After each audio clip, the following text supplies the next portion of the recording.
Many thanks, dear viewers. This is Obin Horn of Africa's Future Africa program, a weekly program. I will come on the move by hosting this program. Have a good time with us. Today, I'm joined by one African Pan-Africanist brother from Ghana.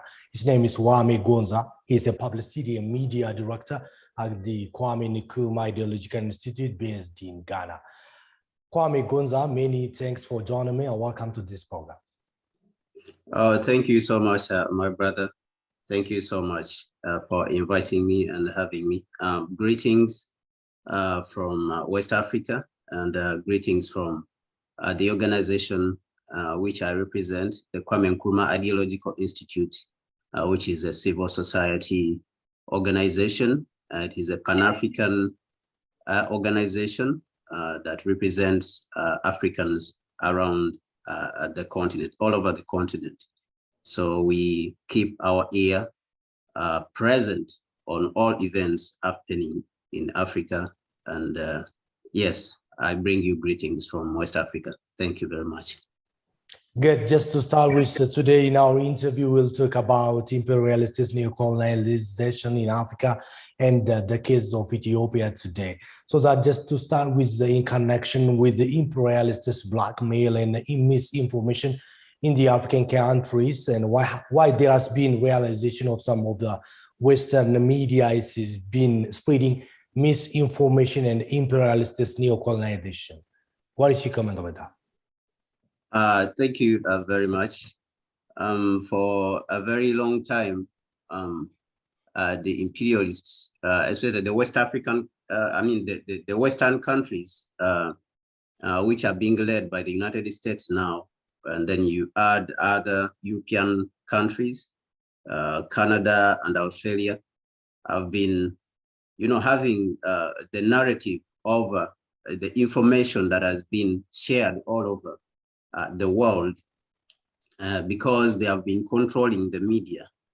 And so they have been using this as a tool of attacking, especially the African continent and the other weak countries, and in this sense, they have been controlling everything. But fortunately, the world has changed and they are now in a retreat. We see what happened in Ethiopia recently. What happened in Ethiopia recently, that the African people and the Ethiopian people have been able to mobilize and come out against this, attack, which is sort of like a hybrid warfare that they have been using. We can see what happened in Iraq. We can see what happened in Afghanistan, that the media was leading in this attack. So I think that it is imperative, it is very necessary that African people continue to come out, not only to defend countries like Ethiopia, and I can say that we have been successful because we have understood the script from these, what these neocolonialists have been, the script they have been using all over again and again and again. Like what I spoke about when I said Iraq and Afghanistan and Libya, and in the 1990s, they attacked Somalia. So they have been reading from the same script. Certainly now, the African people have come to the consciousness, to the understanding of the script, and we are pushing back. And I think we should, as African people, we should continue pushing back in this direction. And we have got good results when it comes to Ethiopia, that we have been able to push back. And this thing was not able to be escalated to war and attacking Ethiopia. So I think that we need to continue to push back as African people, because we are more educated now as the young generation. When you look at the young generation, you look at the Prime Minister himself, Prime Minister Abe. He's a young person compared to other, African presidents. We have in Uganda 76 years, in Ghana, for example, 76 years also. We have in Cameroon around 90 years. So you can see that we have a young generation that understands what is going on around the world. We have read the histories. We know the gadgets, how they are used, the technology, we know how it is being used. So I think that we are in a very good position now to fight back against imperialist neocolonialism. Can you comment on the performance of NGOs and if they have yielded dividends for African countries, and what is the position of African intellectuals in these points? And in connection with this point again, I heard you spoke about Dambisa Moyo, who wrote the date 8 on the one of your TV interviews you made. Please elaborate to our viewers and audiences here also for them to understand the danger of the aid in the African countries. Yes, thank you very much, my brother Al-Kiba. On the question of aid and Western NGOs, what we have come to realize also is that these institutions, when you let them come into the country, after a certain period, whether it is 10 years or 20 years, after a very long period, and they have been in a place, and you come and they pull out of the place and exit out of place. And if you come and examine what they have been doing in a certain area, you find that the results, you know, there's no solid results, there's no concrete results which you can find in areas. I'll give you an example. For example, the United Nations and all these organizations has been in the Congo since the 1960s, after the murder of Prime Minister Lumumba, who was the first Prime Minister of the Democratic Republic of Congo. Patrice Lumumba, when he was murdered, the United Nations was trusted to come in and stabilize the place. But now we are 60 years into independence, but this place has refused to, you know, to stabilize. Now, what have our economists noticed? When you look at economists like Dambisa Moyo, who I comment on, you know, more often. Dambisa Moyo came in 2008 and she wrote a book which is called Dead Aid. Why aid is not working in Africa? What is killing in Africa? In that, she did a study and she found out that rather than helping Africa, the aid is being fed to the corrupt African leaders to the point that it is not helping the African people. So when the aid comes into countries, the aid is fed to these leaders and they go and buy again. They use the same money to go and buy mansions in Brussels, in London, in Paris, in Washington, and they leave the African people to suffer. And then they are not accountable. Leaders are not accountable to their people because they become lax in collecting taxes, for example. The other thing we should notice is that aid is killing our industries, is killing the African industries. After the emergency of Africa from independence in the 1960s, you can see that Africa had increased its share of industrialization when you compare to the figures on the international figures. Internationally, Africa had increased its share of industrialization by 5%. It was sharing around 5%. When the African leaders, a lot of them after independence were overthrown with the aid of the Western countries and the West, you know, United States and Britain, you know, France, all these countries, they participated in expedition. Belgium expedition is like what you see happened in the Congo, and they killed the prime minister. In Ghana here, they overthrew, you know, the first prime minister, the president, Dr. Kwame Gonza. The United States CIA was involved. So our industrialization after the 60s, when those leaders, independence leaders who were pushing Africa forward, were overthrown, it reduced. And today our share of industrialization is around 3%. So you can see that aid instead was used, it was pumped up through projects like the structural adjustments, which were unleashed on the continent, the Millennium Development Goal. Now we have the SDGs. So when aid comes in, like for example, I'll give you an example which she gave is that when they bring mosquito nets, for example, in the country, they give out free mosquito nets in the country. Fine and good.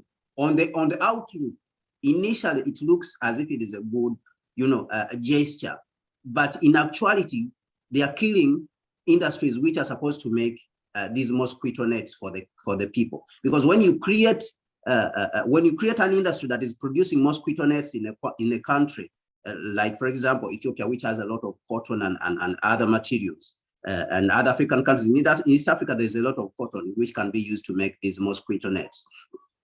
So you kill jobs when you bring these mosquito nets from outside as aid.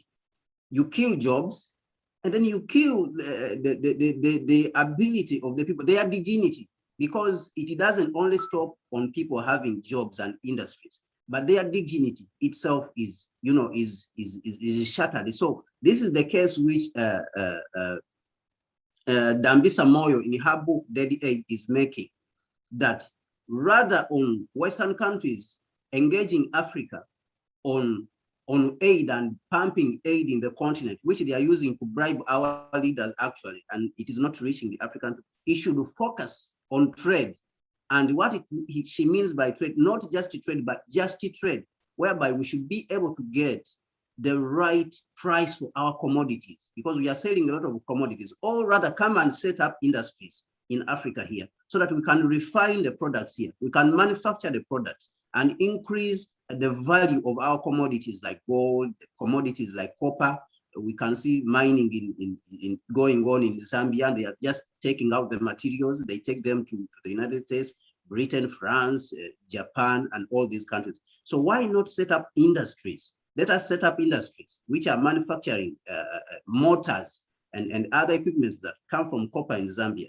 Let us set up industries that are manufacturing lithium batteries in Zimbabwe or in Ghana, instead of digging out our iron ore, lithium, and sending it to either China or sending it to America so that they can create their jobs. So this is where we are losing from. And then they come back with aid. So this is where we are seeing that in other cases, these organizations like the UN have been used as tools of imperialism. They have been destabilizing countries. Like I said, in Congo, they became tools for foreign policy. They become tools for foreign policy for the United States and its partners.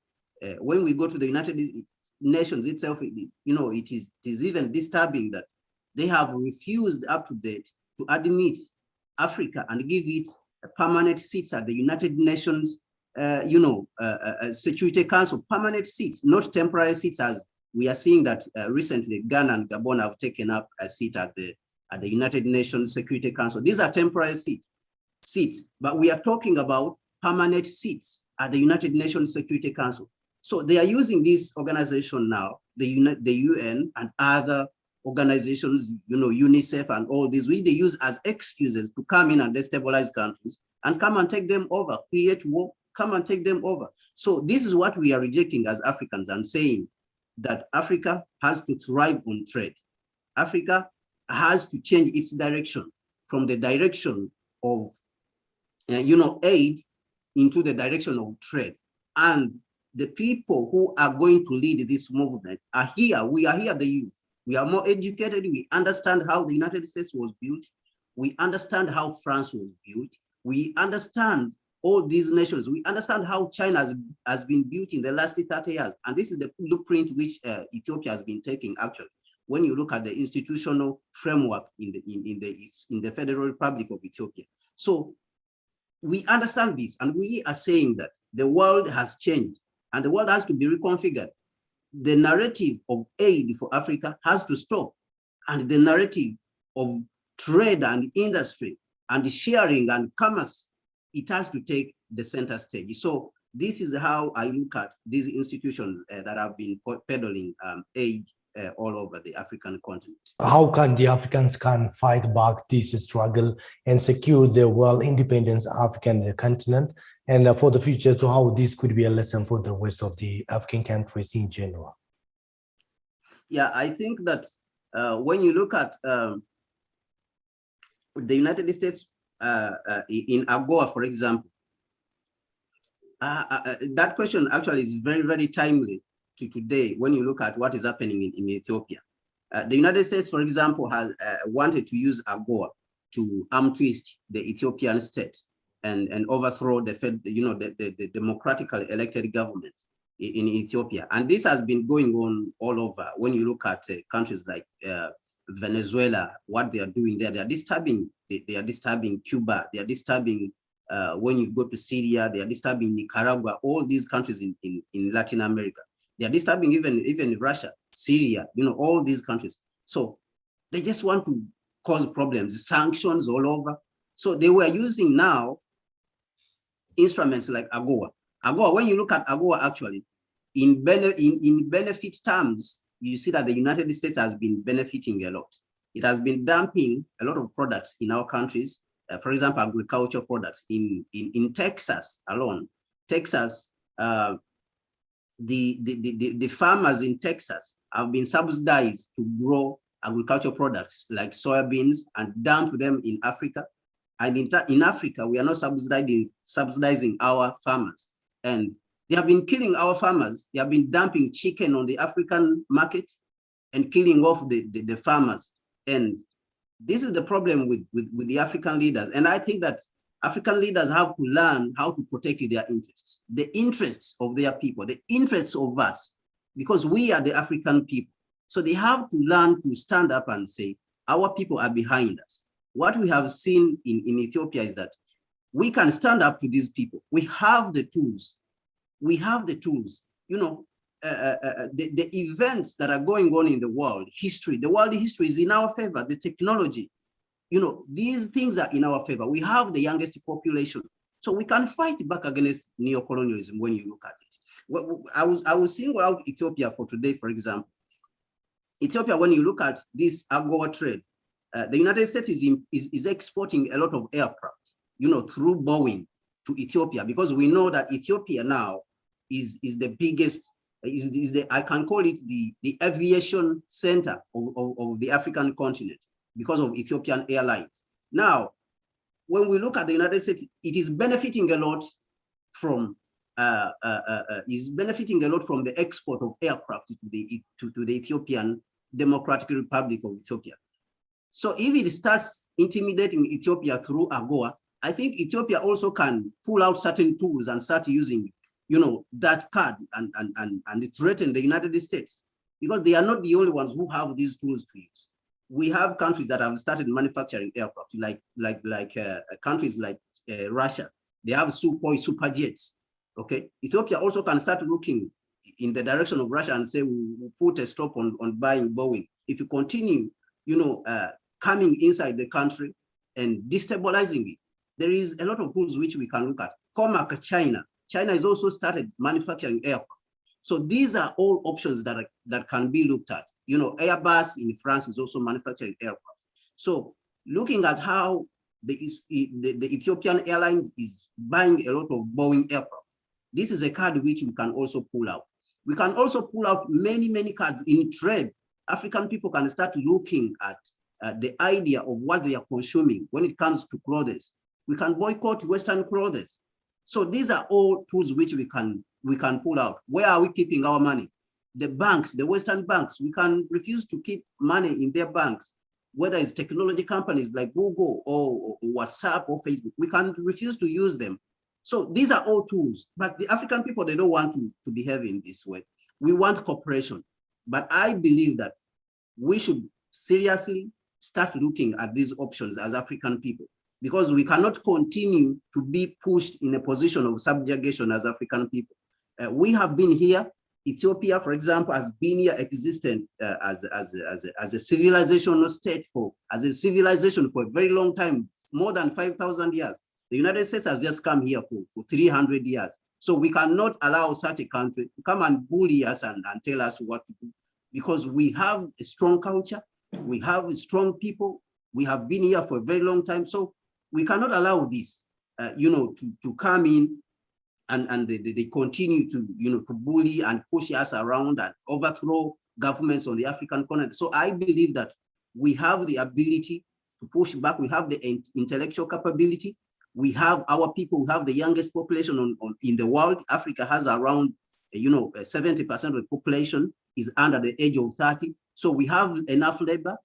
We have the material resources. So we should be able to push back if we unify our efforts as Africa. Things like the Africa Continental Free Trade Area, this is an option. This is an option. Only that the Africa Continental Free Trade Area, it should be implemented in the right framework. What did people like Kwame Gonza say in 1963 during the formation of the Organization of African Unity? He said that it is good we should trade amongst ourselves as Africans, but we have to implement things or tools like the Africa Continental Free Trade Area. in the framework of African unity, we have to unify the continent politically before we start trading. So the Africa Continental Free Trade Area is a very good tool. It is a very, very good tool that we can use to enhance trade. Countries like Ethiopia, which have ramped up the industrialization, can use this tool, even though the United States can say it is boycotting the clothes from Ethiopia. Ethiopia can turn and sell these clothes all over East Africa and all the rest of West Africa when it manufactures. But what we are saying is this, as Pan-Africanists and from the organization which I represent, which is the Kwame Nkrumah Ideological Institute, is that the framework within which the Africa Continental Free Trade Area is being implemented, it has to be in the framework of a united political union of African states. So we have to have one government, one foreign policy, so that we can be able to protect ourselves when it comes to security. Like if we had a unified security and one military on the continent, we would not be having these problems in Sudan, in Somalia, in Nigeria, when you talk of Boko Haram, in Central African Republic, and even this recent problem of the TPLF. We would not be having these problems because we have a unified military. We would not be allowing countries like the United States and Western countries to bully us around if we had a single foreign policy and we had only one seat at the United Nations, which is the African seat, or even two African seats at the United Nations. There's no even need for 2 seats. We need 1 seat at the United Nations so that we can be respected as a people. So if we had a strong political power, our trade will be more effective, our security will be enhanced, our foreign policy as a people who would be respected as African people all over the world. So this is what I look at, is that we as African people, we have enough tools, but now what is lacking is how to use them. And people like Abiy, Prime Minister Abiy, I think they are in a very good position, to lead the way, to show the way on how to, how to use these tools which are at our disposal. What is the example that the Prime Minister of Ethiopia, Dr. Abiy Ahmed Ali, has set on the continent with its African problems to the African solutions? That is a legitimate campaign. And do you think that can the African Union, AU, be empowered and repowered to do this work? Has it done enough? Do you think that? Yeah, I think that the Prime Minister has shown, what he has shown in today is that resources can be mobilized within, and from the very beginning he emphasized the idea of African solutions to African problems. You can see that while Egypt, for example, was in the United States and at the UN in New York, trying to send the problem of the Grand Ethiopian Renaissance Dam to the United Nations, the Prime Minister Abiy was emphasizing the idea that African problems should be solved on African soil. We should find solutions, African solutions to African problems. So the problem of the Grand Ethiopian Renaissance Dam and how Egypt wants to have control over the water should be solved here. The Prime Minister was in Uganda, he was in Kenya, he was in Rwanda, while Egypt is at the United Nations. So what does this mean? That this is somebody who trusts in the ability of the Africans to solve their own problems. And if the African Union is, entrusted and given and empowered with this ability, it will be able to perform. And that is what we are emphasizing also at the Kwame Nkrumah Ideological Institute. We are saying our management and our executive has been emphasizing this all over the continent, that we need to empower the African. The president, former president of Nigeria, Obasanjo, was given the mandate to lead the negotiations with the TPLF and to find a solution, was given the mandate by the African Union. I think that he pushed in the right direction. And from the study of events, even you can see that the United States representative in the Horn of Africa tried to influence affairs at the African Union.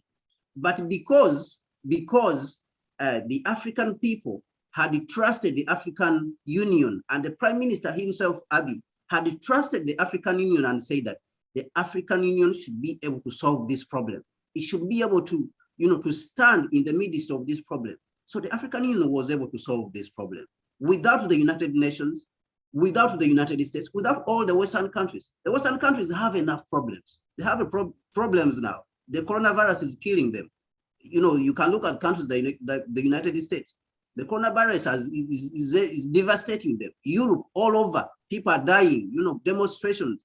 So they have enough problems. So this means that as Africans, we should be able to trust ourselves. We should trust our ability. We have the same intelligence with these people. These white people, they are no more intelligent than us. They don't have more ability than us. Some of our presidents are more educated than them. So this is the good example which Prime Minister, Abe has demonstrated. And he has demonstrated also that you can mobilize your institutions to protect your nation. Like we see how the media has been mobilized in Ethiopia. This is a very good thing. And the African people, when you show this ability, when you show this desire to solve problems in an African way with African solutions, they will rally behind you.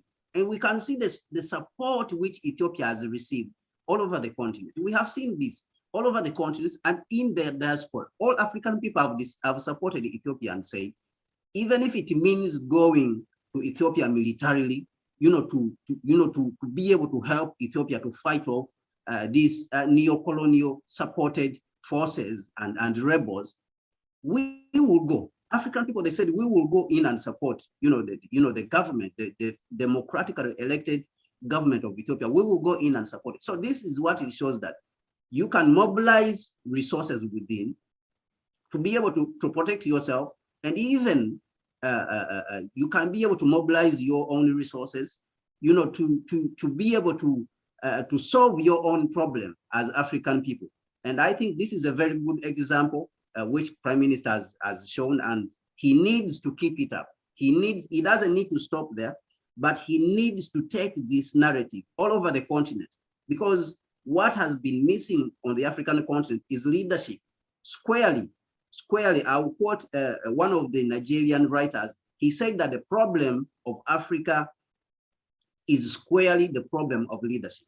And if a person like him, as Prime Minister Abe comes up, I think we have trusted him, and he needs to continue moving in that direction and fill that gap, fill that vacuum where leadership has been missing all over the country. We have a lot of people, a lot of people who call themselves leaders on the continent, but the continent is not in a position where we desire it.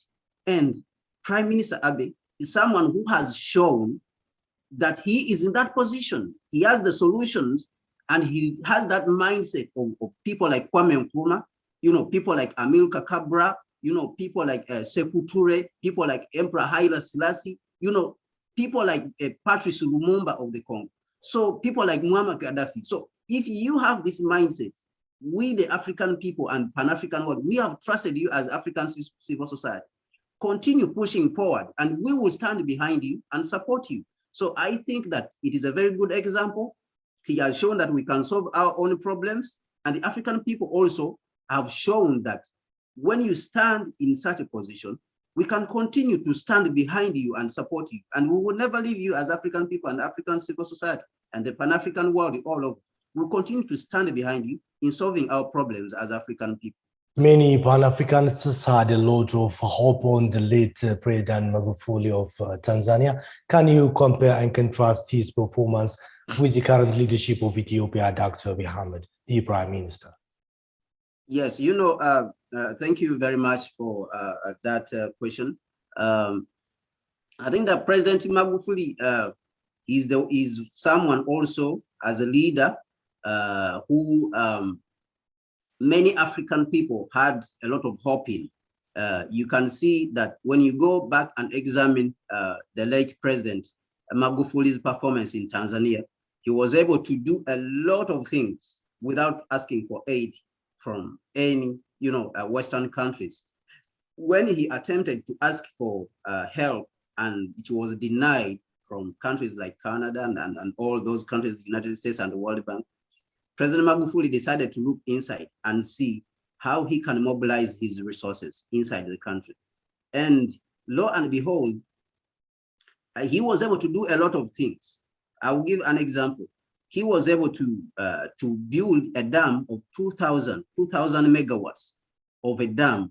To contrast that, the Ethiopian Grand Renaissance Dam is around 7,000 megawatts. But President Magufuli, who was in Ethiopia, who was in Tanzania for just 5 years, was able to find resources within the country for building a 2,000 megawatts dam, which is called Mwalimu Julius Nyerere Dam, which is 2,000 megawatts with strictly Tanzanian money, okay, 2,000 megawatts. He was able to order for electric trains, which are going to be powered by this electricity that is going to be, the electricity that is going to be produced by this 2,000 megawatt dam. He was able to put up, to order for electric train to bring it to Tanzania using Tanzanian money, not borrowing. President Magufuli was able to build a lot of hospitals, more than 100 hospitals in Tanzania. He was able to build and put back the Tanzania Airways. Okay, the Tanzania Air was put back with 7 aircraft, which was on zero. The Tanzania Airways was collapsed, was a collapsed case, and they did not borrow any money. So he was able to do a lot of things within a period of 5 years. And now when it comes to the treatment of COVID, the President Magufuli also emphasized that we need to find solutions within Africa. We need to find medicine within Africa. That is why at the beginning, when there was potential of a remedy in Madagascar, he was one of the first presidents to order for that medicine, which was supposed to come from Madagascar. And the remedy, they used it in Tanzania. So they were using the local, the traditional medicine in Tanzania. And we were not hearing any people dying there in Tanzania. So what does this show? It shows someone who has Africa at his heart. It is showing someone who has African solutions at his heart. He's showing us that we can solve our problems by ourselves. We don't need whites, Europeans or Americans and the Western world to come here and tell us. We do not need the World Bank. We do not need the IMF to come and tell us how to solve our problems. We are educated. We have people with degrees. We have people in all kinds of fields, in economics, in engineering. We should find solutions. Doctors in medicine. We should be able to find solutions within Africa using our own African solutions. So this is what I see that the Prime Minister Abiy has also emphasized. So when you look at him, you look at Prime Minister Abiy in the same image of President, the late President Magufuli of Tanzania. And I think this is what we want. As the young generation that has come up, 30 and below, 35 and below, 40 and below, this is what we want to see all over our continent, Africa. We are tired of being looked at as inferior on this continent and all across the world. We are tired of a group of people that are not more intelligent than us, subjugating us and telling us what to do. I think that has to stop. This generation, which has come up, we are the generation which has come to challenge that notion that a certain group of people should come from the World Bank and IMF and tell us how to run our economy. Is out.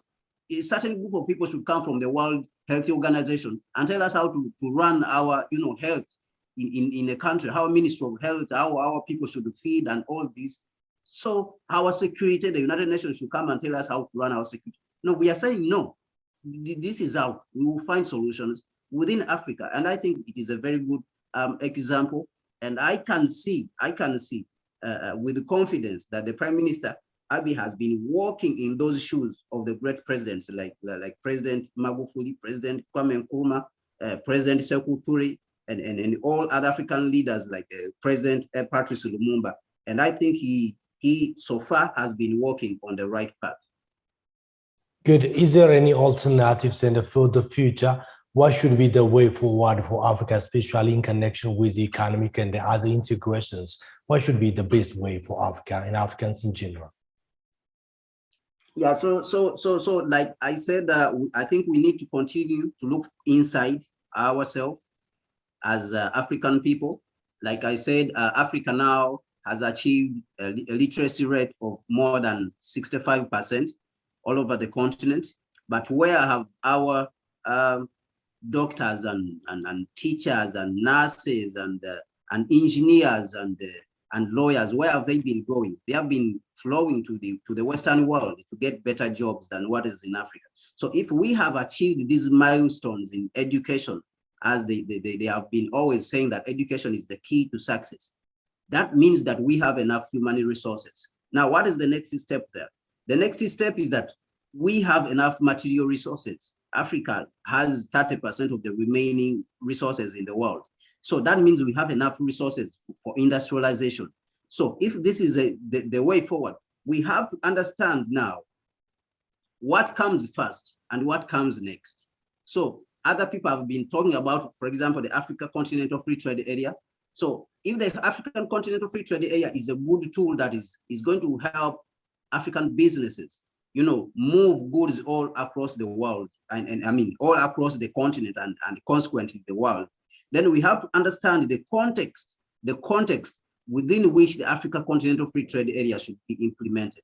The Africa Continental Free Trade Area can only be effective if it is implemented in the framework of a united African state, a politically united African state. I'll go back to a quote which Kwame Gonza made in 1963 at the formation of the Organization of African Unity. He said that African unity is a political kingdom. It is a political kingdom. African unity is a political kingdom that can only be achieved through political means. And all the economic and social welfare of the African people will come only within that political kingdom. And it is not the other way around. What he means is that you cannot start with implementing trade when you have not looked at the framework, the idea of a political union. So I think that as African people, we have to continuously push in that direction. We have to continuously push in the direction of African unity as a union, as a political union, like a valid government, a union government of African states or a United States of Africa. That is where we need to push first before we implement the Africa Continental Free Trade Area. And that is if we want the Africa Continental Free Trade Area to be effective, so that it is not taken advantage by Europeans, Americans and other Western countries, and then the Chinese and Indians, because we have seen that countries like Turkey, India, China, Europe, and the United States and Australia and Canada and all these groups, they have come to take advantage of this by bringing industries that are just assembling items in countries, for example, like Ghana, where Toyota is. We have Nissan over there. These countries have Volkswagen. They have come to assemble outdated technology, actually. Technology which is outdated. When I talk about outdated, I'm talking about internal combustion engine cars, which are outdated in the United States, which are outdated in China, which are outdated in Europe. That is the technology which they are coming to assemble in Ghana, in Africa, and killing off local, factories. So you can see that if we don't take care, the Europeans have already started taking advantage of the African, continental free trade area before the Africans, and the Chinese will do the same, and the Indians will do the same. Why? Because we have implemented the Africa Continental Free Trade Area in a very wrong framework. So we have to revise the idea, even though we have the tools, but we have to insist on the ideas of our ancestors. Haile Selassie, they spoke about these ideas in 1963 at the formation of African, Organization of African Unity, that we have to unify the continent politically first before we can talk of trade. That is, if we want everything which we are doing to be effective, security, trade, foreign policy, we have to insist on the idea of a union, African, a union government of African states first. Gonza, I know it may be a sensitive point for you, but I want to hear your reflection upon this point. Ethiopia is on the way or in the path to national reconciliation and national dialogue platform that may include all the actors, political actors in Ethiopia to discuss, to come together on the table and discuss on the future of Ethiopia. And in connection with this, the Prime Minister of the federal government of Ethiopia also released some political prisoners from prison. What's your reflection upon this point, please?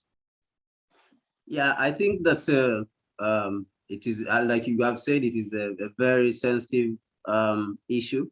I think that we should lend the Prime Minister a little bit more time. He may be looking at this strategically.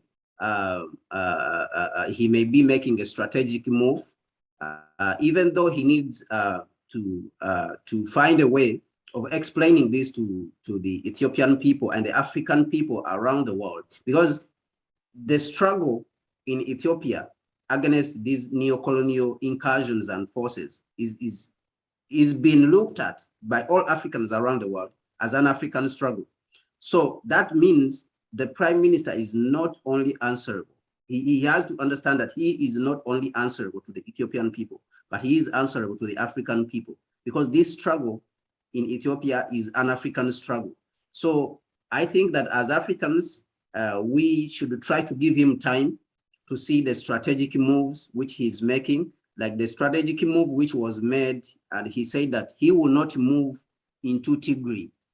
He will hold it back after chasing the TPLF. He said he will not move into Tigray because the TPLF was planning, to do mass graves and say the federal government has been murdering people. So the Prime Minister said we will not move into Tigray, but we will rather hold it back and we will not enter. We will leave them to go in. So he avoided that. So you can see that that was a strategic move. So I look at it as the Prime Minister is trying, to move strategically in a certain way towards the idea of reconciliation.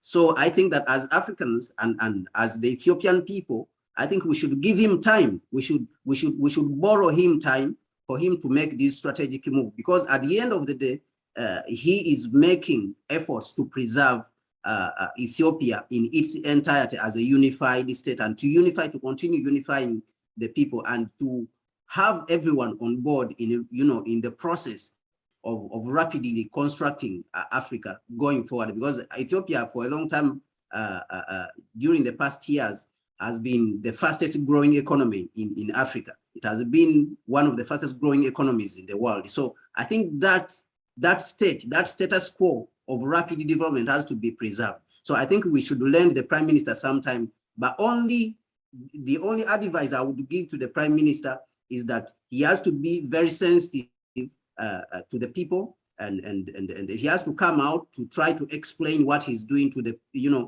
to the people. He has to explain to the people what he's doing, and not only to them, like I said, also to the African people, because we as African people, we really have a very big interest in what is happening in Ethiopia. So we cannot be disappointed by the Prime Minister making uncalculated gestures towards, for example, the United States, which we know it has been trying to destroy Africa for a very long time. And we have seen, point blank what it has been doing through its organizations, the United Nations, CNN and all its media. They have been trying to destroy, Ethiopia and all other African countries. So we are watching all these moves as African people. So I think that the Prime Minister has to pay close attention to the sentiments of the African people, to the sensitivities of the African people, as also on our side, we try to give him time to make his strategic moves. So I think he has to pay attention, and at the same time, he has to come out and explain to us the moves he is trying to make in a strategic way. Do you think the current problems in Ethiopia, the current ideological difference in Ethiopia can be solved through national reconciliation or through the dialogue platform that Ethiopia is going to conduct? And in general, you can also share your last remarks, the last message, if you have for the Ethiopian people and government, as well as the African countries in general. Yeah, thank you very much. I think that the differences can be solved. First of all, we have to understand that the government was elected democratically. It is not a dictatorship that came to power with arms and that it should be overthrown. So the prime minister is not a prime minister who imposed himself upon the people, but the people elected him democratically. So I think that we have to understand this first of all before we talk of solving the ideological problem. So once we understand what democracy entails, that the person within which power has been entrusted, to whom power has been entrusted, is the one who's responsible for protecting the country, in security. When it comes to economic development, he's the one who's responsible. So once we understand what democracy entails, I think it will be very easy for us to solve the ideological problem. And the prime minister repeatedly has made, the right gestures. He has, repeatedly made the right moves, consult the African states in the region. Uganda, he's in Kenya, he's in the Congo, he's in Rwanda, to solicit for support in solving this problem. And then he has made the gesture to TPLF and told them continuously, put down your arms. We need to be building the country together, not to be fighting. And he has made another grand gesture and said, we will release you even though, you have been fighting and killing our people, our innocent people. But because of the interest of the nation of unifying, we will release you and watch you and monitor you. So it is a risky move. I think the prime minister knows that this is a risky move, that we as Africans outside the continent, we will be angry at this gesture. The Ethiopian people in the diaspora, they will be angry at this gesture. The people who have lost loved ones in this war, and they are fighting against the TPLF. You can talk of the different regions, Oromia and all those. People will be angry at this gesture. But he risked, this is a risk he took. Why? Is because he is trying to unify the country and resolve the differences. He's trying to iron out these differences within the people. So I believe that the prime minister has been so far making the right moves.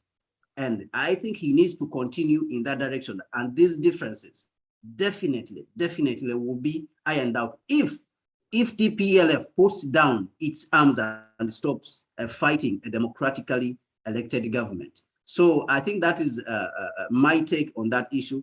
My last appeal is that to the Ethiopian people and the African people all over across the continent and around the world, is that the world is changing, and it has changed dramatically. We have a new world order. We have a shift in power that is happening all over, Africa and all over the world.